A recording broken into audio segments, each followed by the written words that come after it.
Hello and welcome. Today, we're going to break down one of the trickiest, most talked about topics for any UK contractor, and that is, of course, the IR35 assessment. We're going to cut through the noise and get straight to what it actually means for you and for your business. Now, this entire discussion has been put together for you by the specialists over at My Tax Accountant. These are the folks who live and breathe this stuff, helping contractors and freelancers navigate the often confusing world of UK tax. So with their expertise guiding us, let's jump right in and unpack this whole thing step by step. Okay, let's be honest. You're talking to a client, things are going great, and then they drop the term IR35. And you get that little sinking feeling, right?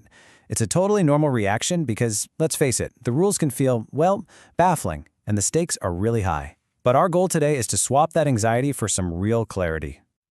So, what on earth is IR35 when you get right down to it? Let's strip away all the jargon. The fancy name for it is the intermediaries legislation. It's been around since the year 2000, and it was created to deal with what HMRC calls disguised employment. Basically, that's where you're working through your own limited company, but your actual day-to-day working relationship with the client looks a lot like you're just a regular employee. And really, it all boils down to this one simple question that HMRC is trying to answer. If we just took your limited company out of the picture, would you look and act like a normal employee? That right there is the fundamental idea behind every single IR35 assessment. Now, the answer to that question puts you in one of two camps. If you're inside IR35, you get taxed at the source just like an employee, meaning less cash in your pocket on payday. But if you're outside IR35, you're seen as a genuine business. You get paid the gross amount and you have way more flexibility.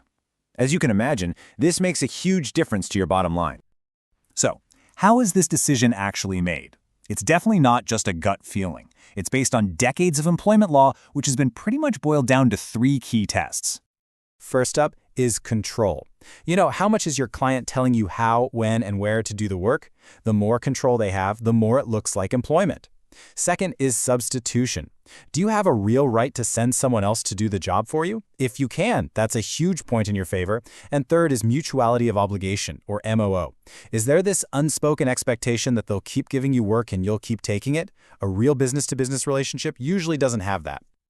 Now, here's where things have gotten really interesting in the last few years. The question of who actually makes the IR35 call, well, it isn't always you anymore.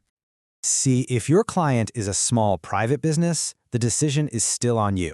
But, and this is a big but, if you work for any public sector organization or a medium or large private company, the responsibility has shifted. It is now your client's job to figure out your IR35 status. And they can't just make this decision in secret. They are legally required to give you a document called a Status Determination Statement, or SDS. It has to clearly state their decision and, crucially, the reasons why they made it. Okay, knowing the rules is one thing, but you have to understand why this is such a big deal. Getting this wrong, whether it's you or the client who makes the mistake, can be unbelievably expensive. I mean, just look at this real-life example. A translator simply forgot to update a clause about substitution when she renewed her contract. Just a small oversight, and it led to an unexpected tax bill of £3,000. It just goes to show you the small details really matter. And it's not just a risk for contractors. A business that didn't issue its status determination statements correctly got hit with a bill for, wait for it, £120,000 in back taxes and national insurance. The penalties for getting this wrong are absolutely massive. All right, so knowing the rules and the huge risks involved, what can you actually do to be proactive about all this? Let's put together a solid, practical action plan to protect yourself. Think of this as your essential checklist for every single contract. First, always figure out your client's size so you know who's responsible. Then, you've got to read your contract carefully, looking for those key terms: control, substitution, and MOO. If your client is responsible, you must get that status determination statement.